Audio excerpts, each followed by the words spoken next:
ഞാനും ഗ്രൂപ്പ് പേടിച്ചു. Group ready ആയായിരുന്നോ? Group റെഡിയായി. ധന്യൊക്കെ കേറിയോ? ധന്യല്ല, സ്മൃതി കേറിയായിരുന്നു, ഉസൈല കേറിയായിരുന്നു. എനിക്കും ധന്യക്കും കേറാൻ പറ്റുന്നില്ലായിരുന്നു. ആണോ? കണ്ടില്ല ആ ഗ്രൂപ്പിൽ, ആ ബാച്ചിൽ, ആ നമ്പർ. ആ ഗ്രൂപ്പില് ഞാൻ പറഞ്ഞില്ലേ അന്ന് മറ്റേ ഒരു ഐസ്ക്രീമിന്റെ ഇതിങ്ങനെ വെച്ചിട്ടുള്ള. ഞങ്ങള് വേറെ വല്ലത്തിലും ആണോന്നൊരു സംശയം. ഞങ്ങൾ അതിനകത്ത് ആ നമ്പരും കണ്ടില്ല, അത് നോക്കിട്ട് ആണോ? കണ്ടതുമില്ല. ആ പക്ഷെ സ്മൃതി കേറിയായിരുന്നു. സ്മൃതിനോട് ചോദിച്ചേ, സ്മൃതി ഉണ്ടായിനകത്ത്. ആ ഉം സ്മൃതി ഉണ്ടെന്നില്ലല്ലോ.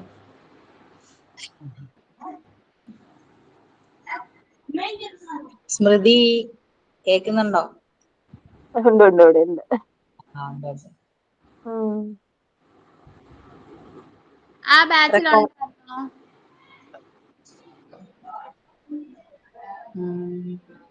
എന്താ പറഞ്ഞ ഒന്ന് പറയ്. സ്മൃതിയുടെ ലാസ്റ്റ് നമ്പർ എത്രയാ?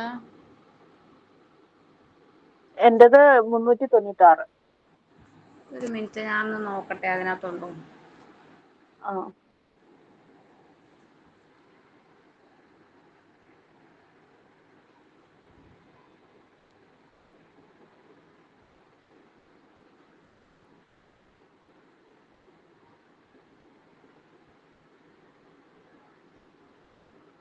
ഇത് തന്നെയാണോ DP?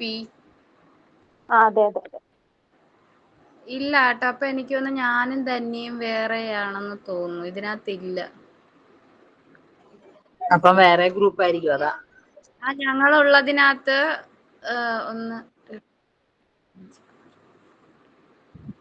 11 പേരേ ഉള്ളൂ. ഞങ്ങളുടെ ഗ്രൂപ്പിൽ ഇത് രമ്യ ഉണ്ട്. രമ്യ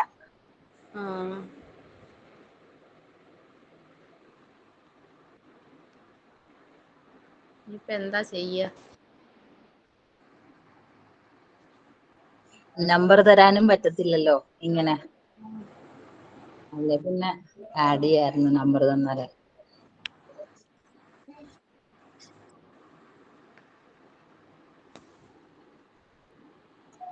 എല്ലാവരുടെ റെക്കോർഡൊക്കെ കംപ്ലീറ്റ് ആയോ? കംപ്ലീറ്റ് ആയില്ല, എല്ലാം കളക്ട് ചെയ്ത് വെച്ചിട്ടുണ്ട്. തുടങ്ങി അങ്ങനൊരു മടി. ആക്ടിവിറ്റീസോ? റെക്കോർഡിലെ ആദ്യത്തെ 1-2 ആക്ടിവിറ്റി ഒക്കെ എഴുതിയായിരുന്നു. അല്ലാതുള്ള ആക്ടിവിറ്റി ചെയ്യുന്നുണ്ടായിരുന്നു. നിങ്ങൾക്ക് അതിനകത്ത് അത് ഇടാൻ പറ്റുന്നുണ്ടോ? ആക്ടിവിറ്റി അസൈൻമെന്റ് അതിനകത്ത് ഇടുന്നതിനകത്തോട്ട് ഫോട്ടോ ഇടാൻ പറ്റുന്നുണ്ടോ? ഞാൻ ഇതുവരെ ഇട്ടില്ല, എനിക്ക് ചെയ്തു വെച്ചു. പറ്റുന്നില്ലായിരുന്നു, അതിനകത്തോട്ട് ആഡ് കൊടുക്കാൻ പറ്റുന്നില്ലായിരുന്നു. പറ്റുന്നുണ്ടല്ലോ. ഇട്ടിട്ടുണ്ടോ? എന്താ പറയുന്ന ഇതില്? അത് ഞാൻ അന്ന് ക്ലാസ്സിലും പറഞ്ഞായിരുന്നു. നമ്മൾ ഫോട്ടോ സെലക്ട് ചെയ്യുമ്പം ട്രൈ അഗെയിൻ എന്നും പറഞ്ഞ് കാണിക്കുന്നുണ്ടായിരുന്നു. അതിൽ കുറെ ഓപ്ഷൻസ് വരാൻ മതിയാവുമല്ലോ ഡ്രൈവിലൊക്കെ ഉള്ളത്. അപ്പൊ ഏതിലെങ്കിലൊക്കെ ഒന്ന് ആക്കിയിട്ട് നോക്കി നോക്കൂ. ഇതുവരെ എത്രണ്ണം ഇട്ടപ്പോ? ഫസ്റ്റ് ഒരു ആക്ടിവിറ്റി തന്നില്ലായിരുന്നോ മാം? നമ്മളെന്താണ് പുറത്തുള്ള ആൾക്കാരോടൊക്കെ ചോദിച്ചിട്ട് എഴുതാൻ പറഞ്ഞിട്ട്. പിന്നിലെ ചാർട്ടും. ഒരു 3 പറഞ്ഞില്ലായിരുന്നോ? ഹെൽത്തിന്റെ കാര്യല്ലേ രമ്യ പറയുന്നേ? അതെ അതെ, അത് അപ്ലോഡ് ചെയ്തു. പിന്നുള്ള ആക്ടിവിറ്റീസ് കുറേ ഇല്ല, അത് ചെയ്ത് തുടങ്ങുന്നുള്ളൂ.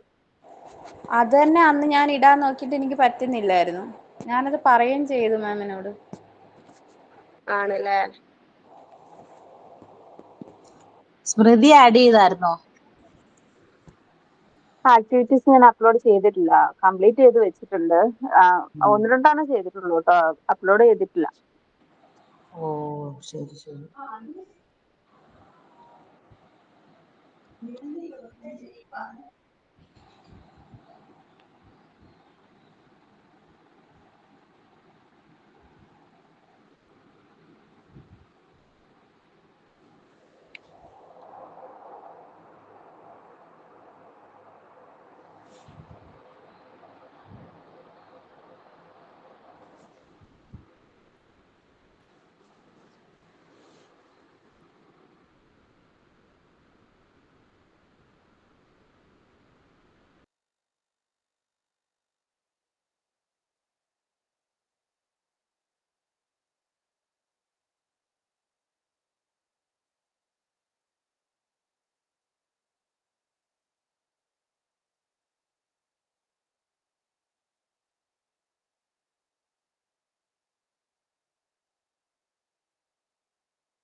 6:34 ആയിട്ട് ആരെയും കാണുന്നില്ലല്ലോ, മിസ്സിനെ കണ്ടില്ലല്ലോ.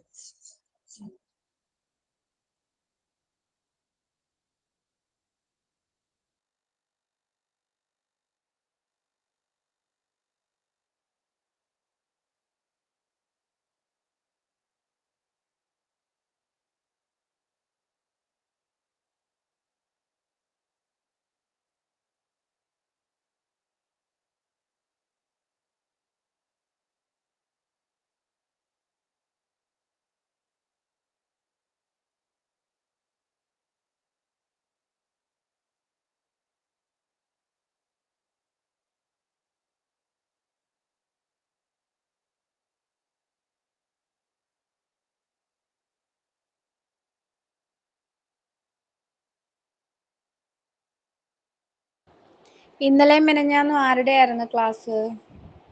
ജിഷ മാമിന്റെ ആയിരുന്നോ? അതെ അതെ. ഞാൻ 2 ദിവസം ആയായിരുന്നു കേറിയിട്ട്, റെക്കോർഡ് കണ്ടതുമില്ല. ഇന്നലെ ഫാസ്റ്റ് എയ്ഡ് എന്ന് പറഞ്ഞിട്ട് ആ യൂണിറ്റ് തുടങ്ങിയായിരുന്നു, മെന്റൽ ഫാസ്റ്റ് എയ്ഡ്. ആ അപ്പൊ ഇന്ന് അത് നമുക്കതിന്റെ ഷീറ്റ് PDF തന്നിട്ടില്ല, അതൊന്ന് വായിച്ചിട്ട് വരാൻ പറഞ്ഞായിരുന്നു. ആണോ? ഉം.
സോറി, കുറേ നേരം കൊണ്ട് ഞാൻ കണക്ഷൻ നോക്കുവാണേ. ഞാൻ നിങ്ങക്ക് സൈക്കോളജിക്കൽ ഫസ്റ്റ് എയ്ഡിന്റെ PDF അയച്ചു തന്നിട്ടുണ്ടായിരുന്നോ? ക്ലാസ് റൂമിൽ വന്നോ? മറന്നു നോക്കിയില്ല മിസ്. ഞാൻ ഇട്ടേക്കാട്ടോ. ജസ്റ്റ് നമുക്ക് വേഗം ഒന്ന് പ്രെയർ ചെയ്തിട്ട്, പ്രെയർ ഇല്ലെങ്കിൽ തന്നെ സൈലന്റ് പ്രെയറോ അല്ലെങ്കിൽ ആരെങ്കിലും റെഡി ആണെങ്കിൽ ഒന്ന് പ്രെയർ ചെയ്തിട്ട് നമുക്ക് ക്ലാസ് സ്റ്റാർട്ട് ചെയ്യാം. 2 minutes.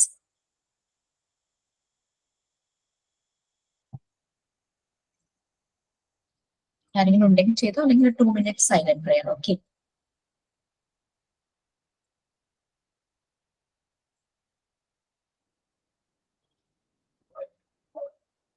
ഓക്കെ, സ്റ്റാർട്ട് ചെയ്യാം.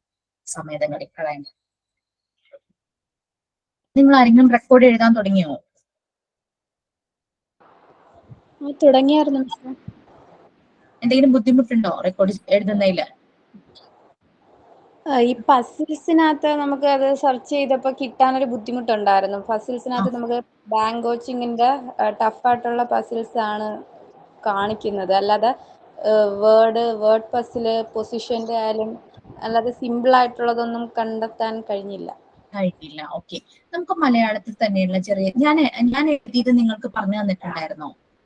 പറഞ്ഞു തന്നു. ഒരു ക്ലാസ്സിന്റെ എക്സാമ്പിൾസും കുറെ പറഞ്ഞു തന്നിട്ടുണ്ടായിരുന്നു. പസിൽസ് കിട്ടാൻ ബുദ്ധിമുട്ട് തോന്നിയോ? ഞാൻ എന്താ പറയാ, പിക്ചർ പസിൽസും ക്രോസ് വേർഡ് പസിൽസും എഴുതാം. പക്ഷെ എന്താന്ന് വെച്ചാൽ നമുക്ക് വേറൊരു റെക്കോർഡ് ബുക്ക് ഉണ്ട്, കിഡ്സ് ആക്ടിവിറ്റി ബുക്ക് എന്ന് പറഞ്ഞാൽ, അതിലും നമുക്ക് എഴുതണം. അപ്പൊ നിങ്ങൾക്ക് പുതിയതായിട്ട് വീണ്ടും കണ്ടുപിടിക്കണ്ടേ? ഒരേ ഇത് തന്നെ രണ്ടിലും എഴുതി വെക്കണ്ടല്ലോ എന്ന് വിചാരിച്ചിട്ടാണ് ഞാൻ ഇത് അങ്ങനെ പറഞ്ഞത്.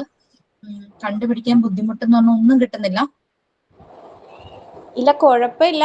നമുക്ക് മിസ് പറഞ്ഞ ഐഡിയയും ഉണ്ടല്ലോ. അപ്പൊ അത് വെച്ചിട്ട് പിന്നീട് അത് നോക്കാന്നും പറഞ്ഞ് അത് മാറ്റി വെച്ചിട്ടുണ്ട്. ബാക്കിയുള്ളത് എല്ലാം കണ്ടുപിടിച്ചിട്ടുണ്ട് എഴുതാൻ.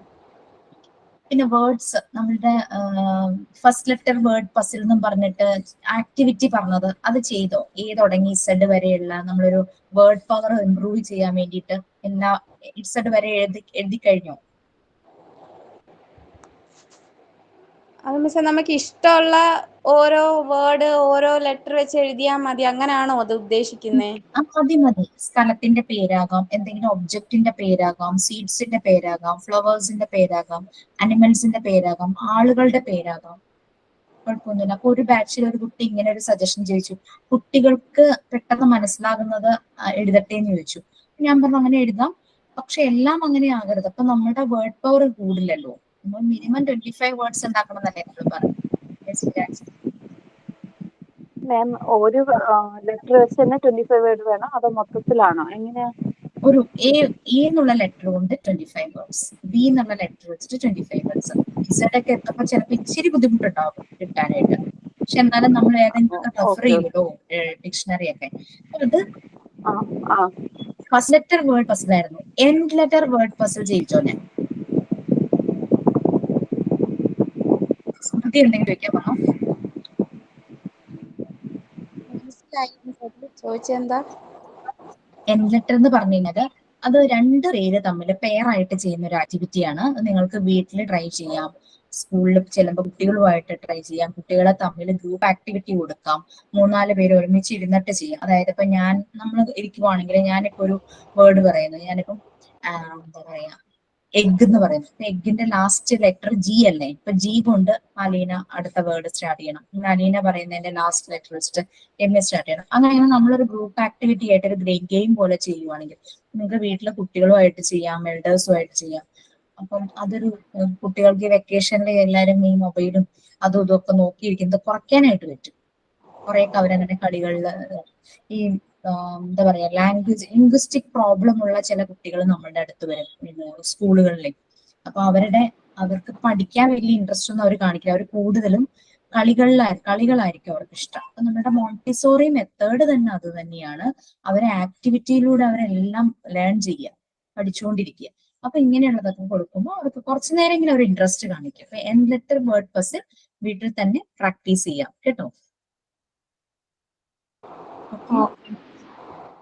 പിന്നെ പസിൽസ് കിട്ടുന്നില്ലെങ്കിൽ ഞാൻ വേണമെങ്കിൽ കുറച്ച് എങ്ങനെ കളക്ട് ചെയ്തിട്ട് ഞാൻ ക്ലാസ് റൂമിൽ ഒന്ന് ഷെയർ ചെയ്യാം. അപ്പൊ നിങ്ങൾക്ക് ഒരു ഐഡിയ കിട്ടും. ഒന്നും കിട്ടുന്നില്ലെങ്കിൽ അത് നല്ലതായിട്ട് തോന്നുവാണെങ്കിൽ അത് എഴുതി വെച്ചു. പറഞ്ഞത് ബാക്കിയുള്ളവർക്ക് എങ്ങനെയാണെന്ന് എനിക്ക് അറിയില്ല. ഓക്കെ. പക്ഷെ നമ്മൾ ചെയ്യുന്ന ആക്ടിവിറ്റി ഒന്നും ഇപ്പോഴും അതിനകത്ത് ഇടാനായിട്ട് എനിക്ക് പറ്റിയിട്ടില്ല. സബ്മിറ്റ് ചെയ്തിട്ടില്ല ഇതുവരെ? സബ്മിറ്റ് കൊടുക്കാൻ പറ്റുന്നില്ല. ഫസ്റ്റ് തന്ന ഹെൽത്തിന്റെ മൂന്ന് സെറ്റ് ഒരു ആക്ടിവിറ്റി തന്നില്ലേ, അത് അന്ന് മുതൽ കാണിക്കുന്നേ പിക്ചർ അപ്ലോഡ് ചെയ്യാൻ പറ്റുന്നില്ലായിരുന്നു അതിനകത്ത്. ആണോ?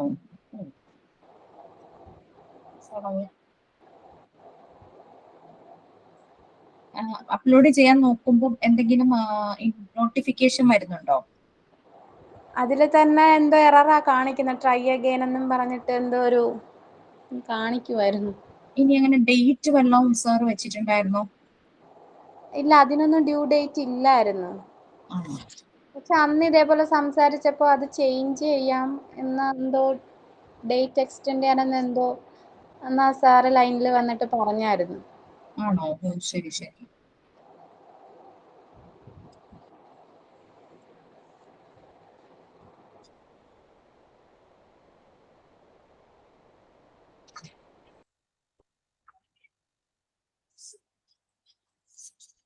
ഇപ്പൊ നമ്മള് ഫസ്റ്റ് എയ്ഡ് ആണ് പറഞ്ഞുകൊണ്ടിരുന്നത് അല്ലേ?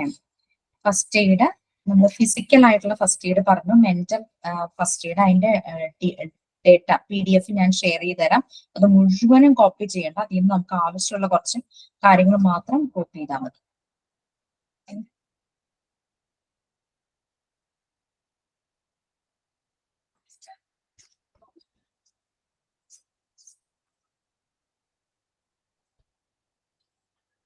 നെക്സ്റ്റ്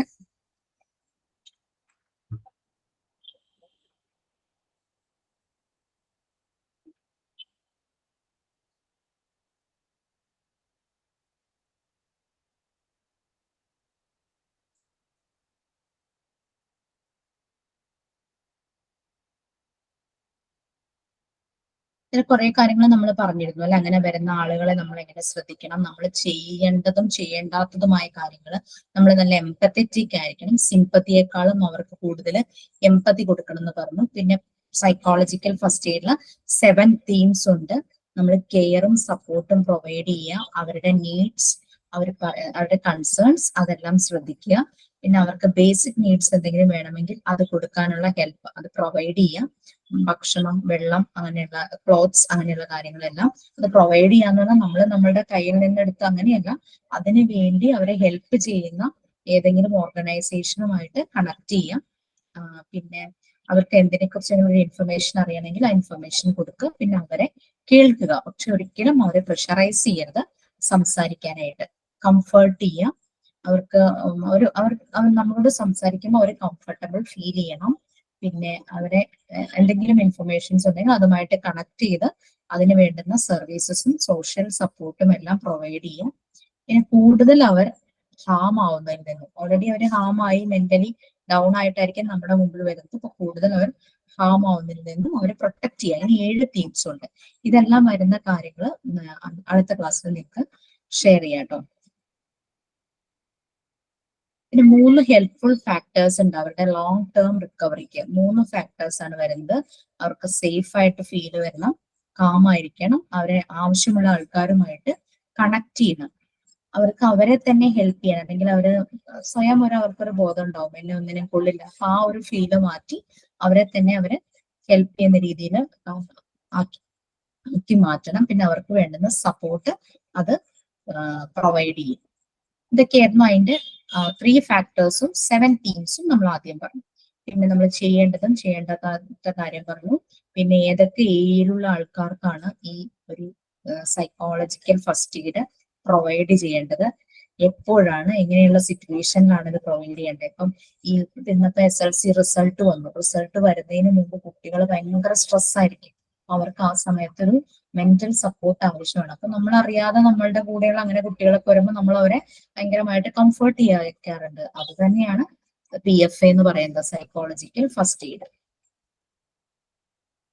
ചെറിയ കുട്ടികൾ, ബേബീസ് ഒക്കെ ആയിരിക്കുമ്പോഴേക്കും, അതായത് സ്കൂളിലൊക്കെ വല്ല ഇഞ്ചക്ഷൻ അങ്ങനെയൊക്കെ വരുമ്പോഴേക്കും അവർ ഭയങ്കര പേടിയായിരിക്കും ചില കുട്ടികൾക്ക് ഇഞ്ചക്ഷൻ എന്ന് പറയുന്നത്. അപ്പൊ അവരെ ഭയങ്കരമായിട്ട് കംഫർട്ട് ചെയ്യിക്കുക. അങ്ങനെ എന്ത് സിറ്റുവേഷനും അവർക്ക് വരുന്ന സമയത്ത് അവരെ നല്ലപോലെ കംഫർട്ട് ആക്കുക.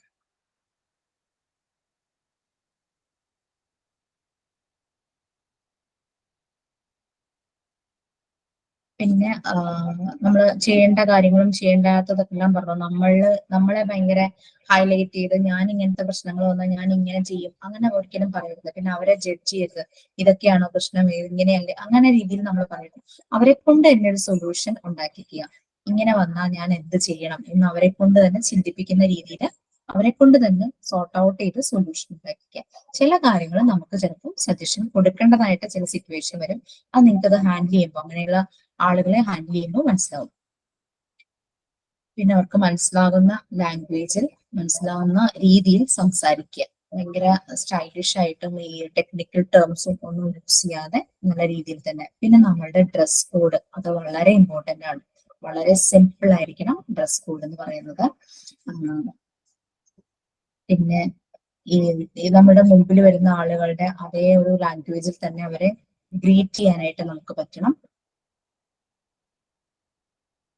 പിന്നെ ചിലപ്പോൾ ഈ വുമൺ അവർക്ക് സ്ത്രീകൾ തന്നെ വരണം, അല്ലെങ്കിൽ പെൺകുട്ടികൾക്ക് എപ്പോഴും ടീച്ചർ ലേഡി തന്നെ ആയിരുന്നു കഴിഞ്ഞാൽ അവർ കുറച്ചുകൂടെ കംഫർട്ട് ആയിരിക്കും, സേഫ് ആയിരിക്കും. അപ്പൊ അങ്ങനെ ഫീൽ ഇപ്പൊ സെയിം ജെൻഡർ തന്നെ അങ്ങനെ കംഫർട്ട് ആക്കാനായിട്ട് നോക്കുക. ചെറിയ ആൺകുട്ടികൾ എന്ന് പറയുമ്പോൾ അവർക്കും ചിലപ്പോൾ ടീച്ചർ അമ്മയെ പോലെ എന്നുള്ള രീതിയിൽ അവർ ആ രീതിയിൽ വരും. വലിയ ആൾക്കാരിലേക്ക് നമ്മളിപ്പോ കൊച്ചു കുട്ടികളെ പഠിപ്പിക്കുന്ന കോഴ്സാ ചെയ്യുന്നെങ്കിൽ നമ്മളിത് കംപ്ലീറ്റ് നമ്മളുടെ ഹോൾ ലൈഫിലേക്ക് അപ്ലൈ ചെയ്യുവാണ്. അപ്പൊ നമ്മളുടെ മുമ്പിൽ പല ഏജ് കാറ്റഗറിയിലുള്ളവരും ഇതുപോലെ ഇഷ്യൂ ആയിട്ട് വന്നു കഴിഞ്ഞാൽ നമുക്കത് അവരെ മാനേജ് ചെയ്യാനായിട്ട് പറ്റും.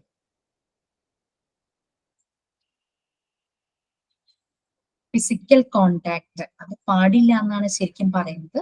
ചെറിയ കുട്ടികളുടെ കാര്യങ്ങൾ, ചിൽഡ്രൻ, അങ്ങനെ ചെറിയ നമ്മുടെ സെയിം ജെൻഡർ ഒക്കെ ആകുമ്പോൾ ജസ്റ്റ് ഒരു വല്ലാതെ ഒരു ഇമോഷണലി ബേസ്റ്റ് ഔട്ടോ ബ്രേക്ക് ഡൗണോ ആകുമ്പോഴേക്കും നമുക്കൊന്ന് ടച്ച് ചെയ്യാം, ഒരു ടച്ച് തെറാപ്പി എന്ന് പറയുമല്ലോ. അപ്പൊ അങ്ങനെ ടച്ച് ചെയ്യുമ്പോൾ നമ്മളത് ശ്രദ്ധിക്കുക. ഏജ്, ജെൻഡർ അങ്ങനെയുള്ള കാര്യങ്ങളെല്ലാം ഒന്ന് ശ്രദ്ധിക്കുക. പിന്നെ ഈ വരുന്ന ആളുകൾക്ക് പല റിലീജിയനും ബിലീഫ്സും എല്ലാം ഉണ്ടായിരിക്കും. അതെല്ലാം റെസ്പെക്ട് ചെയ്യുന്ന രീതിയിൽ തന്നെ ആയിരിക്കണം സംസാരിക്കാൻ. അല്ലാതെ അവരോട് പറയരുത് ഇങ്ങനെ ഒരു സ്ഥലത്തൊരു പ്രെയർ ഉണ്ട്, അത് ചെയ്താൽ ചിലപ്പോൾ നിങ്ങളുടെ പ്രശ്നങ്ങളൊക്കെ മാറും. പക്ഷെ അയാൾ അതിൽ വിശ്വസിക്കുന്ന ഒരാളല്ലെങ്കിലോ, ഇതൊക്കെ നമുക്ക് അറിയാവുന്ന കാര്യങ്ങളൊക്കെ തന്നെയാണല്ലേ. ചിലപ്പോൾ ലിമിറ്റേഷൻസ് വരാം, ലാംഗ്വേജ് ബാരിയർ. ഞങ്ങളുടെ കൂടെ ഒരു കുട്ടി പഠിച്ചിരുന്നു കൗൺസിലിങ്ങിന്, മിസ്റ്റബിളി കൗൺസിലിംഗ്. അത് കർണാടകയില ജനിച്ചും വളർന്നതും പഠിച്ചതും അല്ല. അപ്പൊ അതിന്റെ മലയാളം ഒട്ടും ക്ലിയർ അല്ല. എന്ന് വെച്ച് കഴിഞ്ഞാൽ കടിച്ചു പിടിച്ച സംസാരിക്കുന്നത്, അത് കറക്റ്റ് ആയിട്ട് അതിന് മലയാളം അറിയില്ല. പക്ഷെ അത് ഇവിടുത്തെ ഒരു കൗൺസിലിംഗ് സെന്ററിൽ വർക്ക് ചെയ്യാനായിട്ട് പോയപ്പോഴേക്കും അത് അതിന്റെ കുറെ പ്രോബ്ലം അനുഭവിച്ചിരുന്നു. കാരണം ഈ വരുന്ന ആൾക്കാർ ചില ലോക്കൽസ് ആയിരിക്കാം. അപ്പൊ അവരുടെ ഒരു ടോണിൽ സംസാരിക്കുമ്പോൾ ഇതിനെ ക്യാച്ച് ചെയ്യാൻ പറ്റില്ല. പലപ്പോഴും അവർ പറയുന്ന കാര്യങ്ങൾ റിപ്പീറ്റ് ചെയ്യേണ്ടതായിട്ട് വരും. അപ്പൊ ഈ വരുന്നവർക്ക് ഒരു മടുപ്പ് വരും. പിന്നെ ഈ കുട്ടി പറയുന്ന മലയാളത്തിൽ പറയുമ്പോഴും കേൾക്കാൻ വരുന്നവർക്ക് മനസ്സിലാകുന്നില്ല. അങ്ങനെ ലിമിറ്റേഷൻസ് ഒക്കെ ഉണ്ടാകാം. നമ്മളുടെ സൈഡിൽ നിന്നും ഉണ്ടാകാം, അവരുടെ സൈഡിൽ നിന്നും ഉണ്ടാകാം. ചില ആളുകൾ പറയുന്ന കൊളോക്കിയൽ ലാംഗ്വേജ് നമുക്ക് മനസ്സിലാവണമെന്നില്ല. പിന്നെ അതുപോലെ തന്നെ ഹിയറിംഗ് പ്രോബ്ലം ഉണ്ടെങ്കിൽ അതും ഒരു പ്രശ്നമായിരിക്കും. പിന്നെ മെന്റലി ചലഞ്ച്ഡ് അങ്ങനെയുള്ളവരാണെങ്കിൽ അവർ സംസാരിക്കുന്നത് ഒട്ടും ക്ലിയർ ആവില്ല. പിന്നെ ലാക്ക് ഓഫ് എഡ്യൂക്കേഷൻ, പിന്നെ ഈ കുട്ടികളിൽ അവരുടെ ഏജിനനുസരിച്ച് അവർ ഡെവലപ്ഡ് ആയിട്ടില്ല. പക്ഷെ അവരുടെ ഫിസിക്കൊക്കെ വളർന്നു, പക്ഷെ മെന്റൽ ഡെവലപ്മെന്റ് പ്രോപ്പർ ആയിട്ടില്ലെങ്കിൽ അവരുടെ ലാംഗ്വേജും അതുമൊക്കെ ഒരു ലിമിറ്റേഷൻസ് ആയിട്ട് വരും. പിന്നെ കുട്ടികളെ എപ്പോഴും നമ്മൾക്ക് കുട്ടികളെക്കാളും ഹൈറ്റ് ഉണ്ട്, നമ്മുടെ മുമ്പിൽ കുട്ടി ഇരിക്കുക. അപ്പൊ നമ്മൾ കുട്ടിയുടെ ഐ ലെവലിൽ തന്നെ ഇരുന്ന് നമ്മളുടെ ഫേസ് വെച്ചിട്ട് കുട്ടികളോട് സംസാരിക്കണം.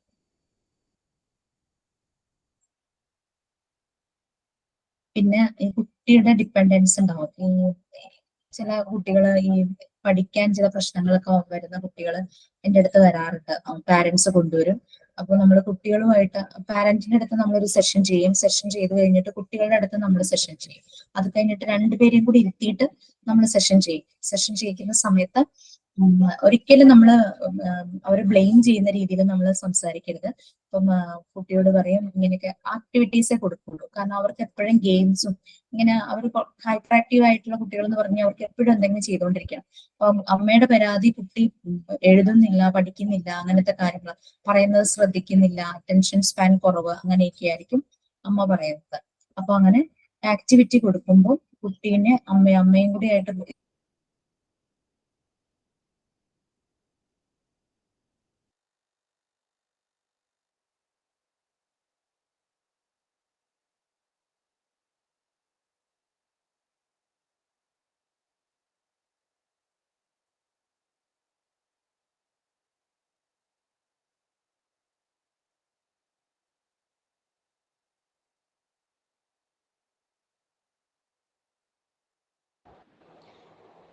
എന്തു പറ്റി? എല്ലാവർക്കും ക്ലാസ് കാണാൻ പറ്റുന്നുണ്ടോ? ഇല്ല ഇല്ല. ഇല്ല.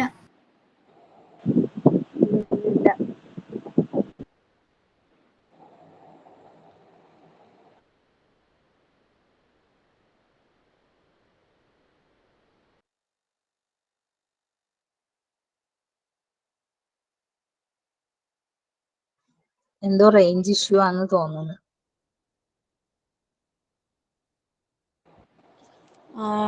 മാമിന്റെ അവിടുത്തെ കുഴപ്പമായിരിക്കും. പോയല്ലോ.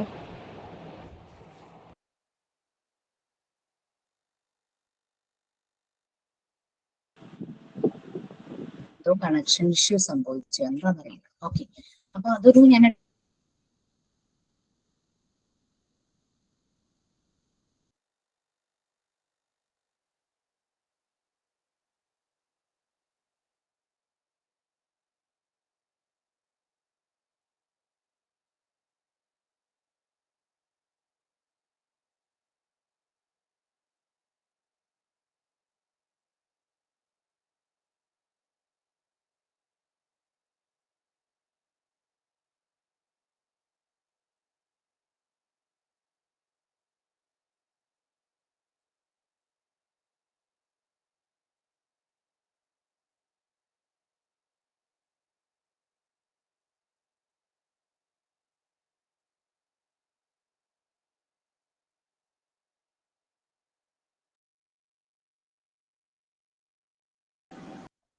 എന്താണെന്നറിയില്ല, എന്നാ മൊത്തം പ്രശ്നമാണ്.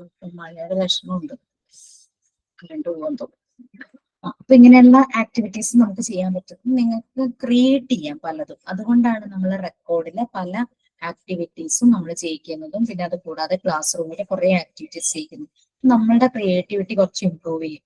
നമ്മുടെ മുമ്പിൽ വരുന്ന കുട്ടിക്ക് അനുസരിച്ച് നമ്മൾ ആക്ടിവിറ്റീസ് ചേഞ്ച് ചെയ്യും.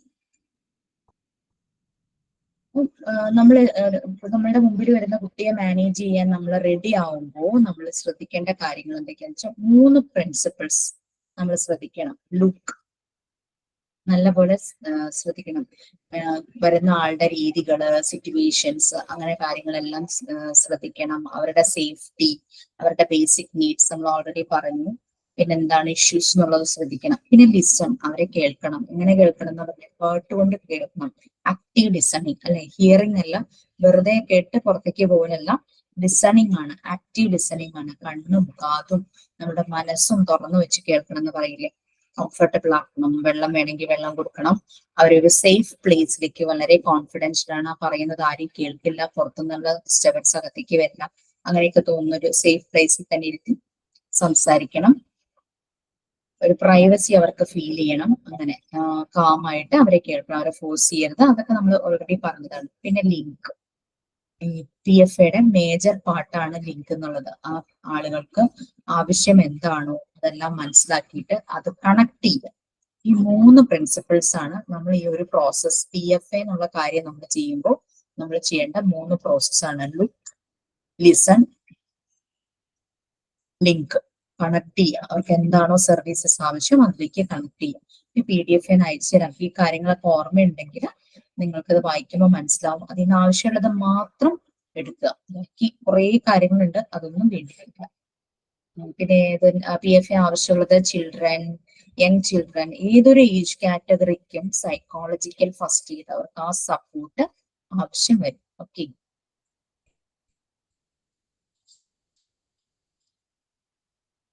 പിന്നെ നമ്മൾ ഇതെല്ലാം കേൾക്കുക, നമ്മളും സ്ട്രെസ് ആവും. നമ്മളെയും നമ്മൾ ശ്രദ്ധിക്കണം. Take care of your self, അത് വളരെ ഇമ്പോർട്ടന്റ് ആണ്. നമ്മളുടെ സ്ട്രെസ് അതിനൊക്കെ മാനേജ് ചെയ്യാൻ പറ്റും. നമ്മൾ ഫസ്റ്റ് യൂണിറ്റിൽ ഹെൽത്ത്, ഫിസിക്കൽ ഫിറ്റ്നസ്, വെൽനെസ് പഠിച്ചു. എന്താ അത് പറയണത്? ഹെൽത്ത് ആയിരിക്കാൻ നമ്മൾ കറക്റ്റ് സമയത്ത് നല്ല ന്യൂട്രീഷ്യസ് ബാലൻസ്ഡ് ആയിട്ടുള്ള ഭക്ഷണം കഴിച്ചാൽ മതി. ഫിസിക്കൽ ഫിറ്റ്നസിന് നമ്മൾ കറക്റ്റ് ആയിട്ട് വർക്ക്ഔട്ട് ചെയ്താൽ മതി. വെൽനസ്, ഇത് 3ഉം കൂടെ ചേരുമ്പോഴാണ് ഹാപ്പി ലൈഫ് ആവുന്നത്.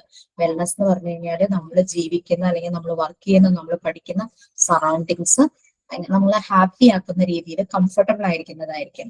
പിന്നെ നമുക്ക് വരുന്ന ടെൻഷൻസ് നമുക്ക് മാനേജ് ചെയ്യാനായിട്ട് പറ്റണം. എന്നാലാണ് നമ്മൾ വെല്ലാണെന്ന് നമുക്ക് പറയാൻ പറ്റുള്ളൂ. ഹെൽത്ത് ഉണ്ടായാലും എക്സസൈസ് ചെയ്യുന്നുണ്ടെങ്കിലും നമുക്ക് വെല്ലാകണമെങ്കിൽ നമുക്കൊരു സ്ട്രെസ് വന്നു കഴിഞ്ഞാൽ നമുക്കത് മാനേജ് ചെയ്യാൻ പറ്റണം. ഇത്രയും ആളുകളുടെ പ്രശ്നം കേൾക്കുമ്പോൾ നമ്മൾ ഭയങ്കര സ്ട്രെസ്സിലേക്ക് പോകും.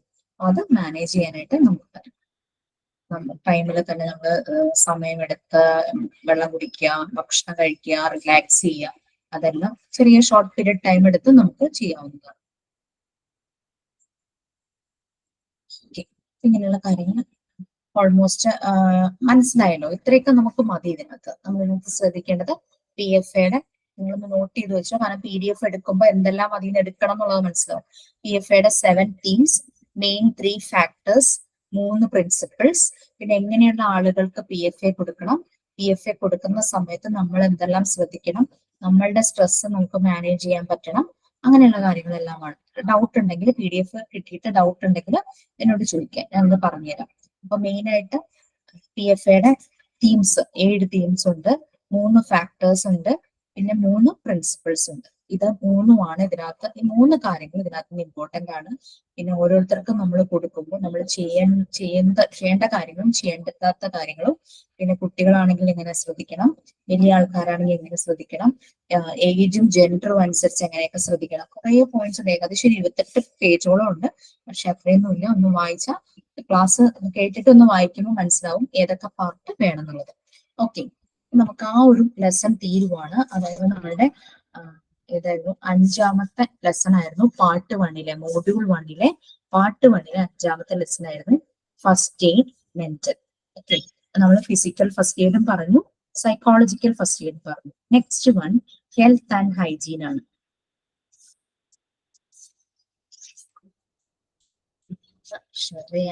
ഞാൻ വിട്ടുപോയി. ജസ്റ്റ് നിങ്ങളൊന്ന് നോട്ട് ചെയ്ത കാര്യങ്ങളൊക്കെ ഒന്ന് ശ്രദ്ധിച്ചോളൂ. ഞാൻ ഇപ്പൊ തന്നെ അത് ഷെയർ ചെയ്യാം കേട്ടോ.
നമുക്ക് സിലബസിലെ ഹെൽത്ത് ആൻഡ് ഹൈജീൻ ആണ്. പക്ഷെ നമ്മളുടെ റെഫറൻസ് ഇതിനകത്ത് ശരിക്കും പറഞ്ഞു കഴിഞ്ഞാൽ മെന്റൽ ഹെൽത്ത് ആൻഡ് ഹൈജീൻ ആണ്. നമുക്ക് ശരിക്കും വേണ്ടത് അത് തന്നെയാണ്. ഓൾറെഡി നമ്മൾ ഹെൽത്ത് ആൻഡ് ഹൈജീൻ നമ്മൾ പഠിച്ചു കഴിഞ്ഞു. 2nd unit health and hygiene ആയിരുന്നു. 6th യൂണിറ്റിലും ഹെൽത്ത് ആൻഡ് ഹൈജീൻ എന്നാണ് കൊടുത്തിരിക്കുന്നത്. പക്ഷെ ആക്ച്വലി ചാപ്റ്ററിന്റെ unit 6 mental health and hygiene ആണ്. നമ്മൾ physical health and hygiene 2nd യൂണിറ്റിൽ പഠിച്ചു കഴിഞ്ഞു. സോ 6th one നിങ്ങളുടെ സിലബസിനകത്ത് ഹെൽത്ത് ആൻഡ് ഹൈജീൻ ആണ് കൊടുത്തിരിക്കുന്നത്. പക്ഷെ PDF mental health and hygiene ആണ്. അപ്പൊ അങ്ങനെ ഒന്ന് കറക്റ്റ് ചെയ്തോളൂ.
Mental health and hygiene. ഇപ്പൊ നമ്മള് സൈക്കോളജിക്കൽ ഫസ്റ്റ് എയ്ഡ് പറഞ്ഞതുകൊണ്ട് നമുക്ക് മനസ്സിലായി എന്താണ് മെന്റൽ ഹെൽത്ത് ആൻഡ് ഹൈജീൻ ഉദ്ദേശിക്കുന്നത്.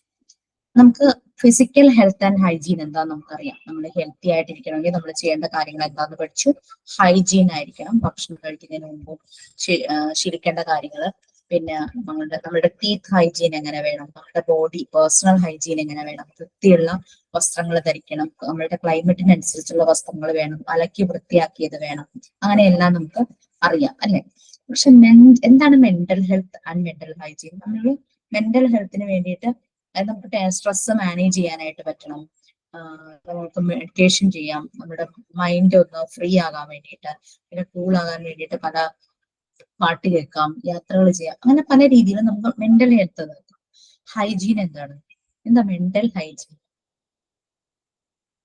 നമ്മുടെ തോട്ട്സുമായിട്ട് റിലേറ്റഡ് ആണ് അല്ലെ, നമ്മുടെ തോട്ട്സുമായിട്ട് റിലേറ്റഡ് ആണ്. ഇപ്പോ കുട്ടികൾക്ക് പല രീതിയിലുള്ള തോട്ട്സ് ഫീലിങ്സ് അവരുടെ ഓരോ ഏജിൽ വരും, പല രീതിയിലുള്ള തോട്ട്സ് വരും. അത് നല്ല രീതിയിലല്ലാതെ തോട്ട്സ് വന്നു കഴിഞ്ഞാൽ അവരുടെ മെന്റൽ ഹൈജീനിന്റെ പ്രശ്നം നമുക്ക് പറയാൻ പറ്റും. അപ്പൊ അതുകൊണ്ട് നമ്മളെപ്പോഴും കരിക്കുലത്തില് കുട്ടികൾക്ക് എക്സ്ട്രാ കരിക്കുലർ ആക്ടിവിറ്റീസ് കൊടുക്കും, യോഗ കൊടുക്കും, മെഡിറ്റേഷൻ കൊടുക്കും, എന്താ പറയാ പെയിന്റിങ് അല്ലെങ്കിൽ സിംഗിങ്, ഡാൻസിങ്. അപ്പൊ അവർക്ക് ഈ രീതിയിലുള്ള അവരുടെ ബ്രെയിനിനെ എപ്പോഴും ഡിസ്റ്റർബ് ആക്കുന്ന രീതിയിലുള്ള തോട്ട്സ്, അവരുടെ മെന്റൽ ഹൈജീനെ ബാധിക്കുന്ന തോട്ട്സ് വരില്ല. അവർ കുറച്ചുകൂടെ റിലാക്സ്ഡ് ആകും, റിഫ്രഷ്ഡ് ആകും. അപ്പൊ അങ്ങനെ ഇപ്പൊ കുട്ടികൾക്ക് മൊബൈലിലൊക്കെ കുറെ പിള്ളേരൊക്കെ അഡിക്ഷനിലേക്ക് പോകുന്നുണ്ടല്ലോ, അവർക്ക് സ്ക്രീൻ അഡിക്ഷൻ ഉണ്ട്. പലപ്പോഴും അത് അവരുടെ മെന്റൽ ഹൈജീനെ ബാധിക്കും. അതിൽ കാണുന്ന ചില കാര്യങ്ങൾ ഇമിറ്റേറ്റ് ചെയ്യാനായിട്ട് അവർ ശ്രമിക്കും. അതൊക്കെ അവരുടെ മെന്റൽ ഹൈജീനെ ബാധിക്കും. മെന്റൽ ഹൈജീൻ മോശമാണെങ്കിൽ മെന്റൽ ഹെൽത്തും മോശം. ഓക്കെ, അഡൾട്ട്സില് പല പല പ്രവണതകൾ നമ്മൾ കാണും. അവരുടെ മെന്റൽ ഹൈജീൻ ലോ ലെവലിലാണെങ്കിൽ മെന്റൽ ഹെൽത്തും ലോ ലെവലിലേക്ക്. പിന്നെ ഒരു ഏജ് ഒക്കെ വരുമ്പോൾ നമ്മൾ പറയില്ല ഒരു വകതിരിവ് വന്നു, അത് ആക്ച്വലി മെന്റൽ ഹൈജീൻ ഒന്ന് അപ്പ് ലെവലിലേക്ക് പോകുമ്പോഴാണ് മെന്റൽ ഹെൽത്ത് കറക്റ്റ് ആവും. അപ്പോഴാണ് പറയുന്ന ആൾക്കാരുടെ കാര്യങ്ങൾ, അത് ചിലപ്പോ ഭയങ്കരമായിട്ട് ഷൗട്ട് ചെയ്യുന്ന കുട്ടിയായിരുന്നിരിക്കാം, അല്ലെങ്കിൽ വാശി പിടിച്ച് കരയുന്ന കുട്ടിയായിരിക്കാം, എന്ത് കാര്യം സാധിക്കാൻ വേണ്ടിയിട്ട് നിലത്ത് കിടന്ന് ഉരുളുന്ന പിള്ളേരൊക്കെ നമ്മൾ കണ്ടിട്ടുണ്ട്. പക്ഷെ ഒരു ഏജ് കഴിയുമ്പോൾ പണ്ടത്തെ സ്വഭാവം അല്ലല്ലോ, നല്ലൊരു ഒതുക്കം വന്നു, അല്ലെങ്കിൽ ഒരു കാര്യങ്ങൾ ഭയങ്കര മെച്യൂരിറ്റിയോടുകൂടെ സംസാരിക്കുന്നു എന്നുള്ള ഒരു ഇത് വരുമല്ലോ. അതാണ് ശരിക്കും mental health and mental hygiene എന്നുള്ളത് ഉദ്ദേശിക്കുന്നത്. ഇതിന്റെ കൺസെപ്റ്റ് എന്താണെന്നുള്ളതാണ് നെക്സ്റ്റ്. നമുക്ക് ആദ്യം മെന്റൽ ഹെൽത്ത് എന്താണെന്ന് ജസ്റ്റ് നമുക്കൊന്ന് ഡിസ്കസ് ചെയ്ത് നോക്കാം. മെന്റൽ ഹെൽത്ത് എന്ന് പറഞ്ഞു കഴിഞ്ഞാൽ നമ്മളുടെ മനസ്സിന്റെ കാര്യമാണല്ലേ, നമ്മളുടെ ഇമോഷണൽ അതുപോലെ തന്നെ സൈക്കോളജിക്കൽ ആൻഡ് സോഷ്യൽ വെൽബീയിങ് ആണ് മെന്റൽ ഹെൽത്ത് എന്ന് പറയുന്നത്. നമുക്ക് പല രീതിയിലുള്ള ഇമോഷൻസ് വരും അല്ലെ, കരയും, ചിരിക്കും, ദേഷ്യം വരും, അങ്ങനെ പല ഇമോഷൻസ് ഉണ്ട്. അപ്പൊ ആ ഇമോഷണൽ, സൈക്കോളജിക്കൽ ആൻഡ് സോഷ്യൽ ഇത് മൂന്നും ബാലൻസ് ആയി പോയി കഴിഞ്ഞു കഴിഞ്ഞാല് നല്ലൊരു മെന്റൽ ഹെൽത്ത് എന്ന് പറയും. ഇമോഷണൽ, സൈക്കോളജിക്കൽ, സോഷ്യൽ വെൽബീയിങ് ആണ് മെന്റൽ ഹെൽത്തിനകത്ത് ഇൻക്ലൂഡ് ചെയ്യുന്നത്.